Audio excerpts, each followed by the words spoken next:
Welcome to the Windows Computer and Technology channel, and we're going to have a little bit of news today of something that's been happening for more than a month now.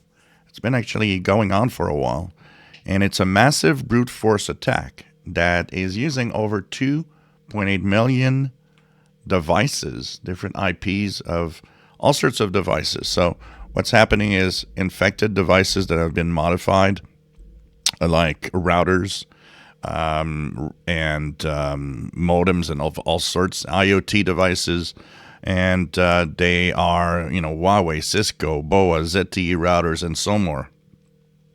And this is something that we know is a big problem. I'm looking here. I thought it'd be a nice visual to show you guys some of the interesting info of attacks going on live. This is the live cyber threat map. So the attack that's been going on has been discovered by the Shadow Server Foundation.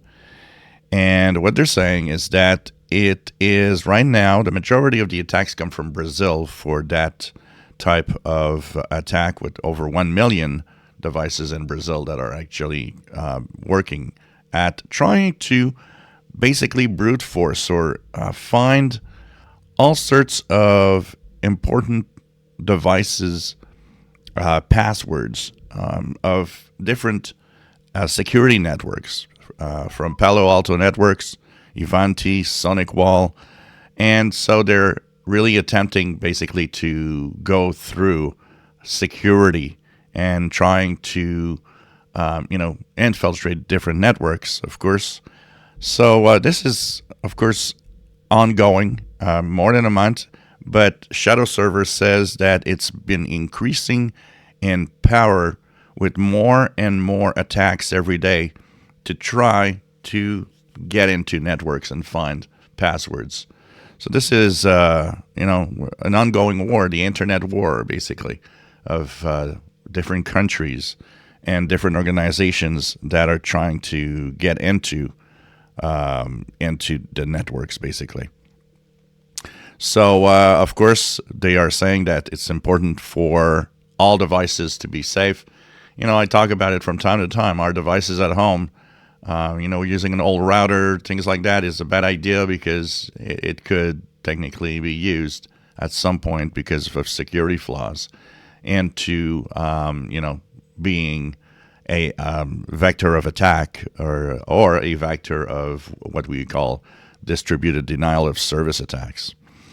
So it's going on, and the best way to really allow and make sure that networks are safe is always to have, first of all, in some of the major networks, have trusted IP addresses that they are fine and they are safe.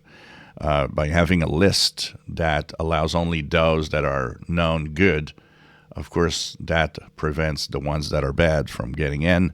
Multi-factor authentication is one of the great ways to secure, because even though ultimately they would, find a password, well, before getting in, they need to have that secret code or that authentication on your phone or on a device or another computer.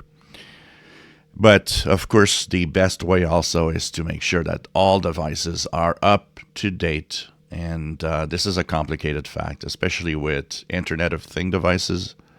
Having these devices being safe is not easy, especially because people hold on to older technologies. And I've said it many times, we should be forcing companies to actually, update devices much longer than they really do. If you enjoy my videos, please subscribe, give us thumbs up. Thank you for watching.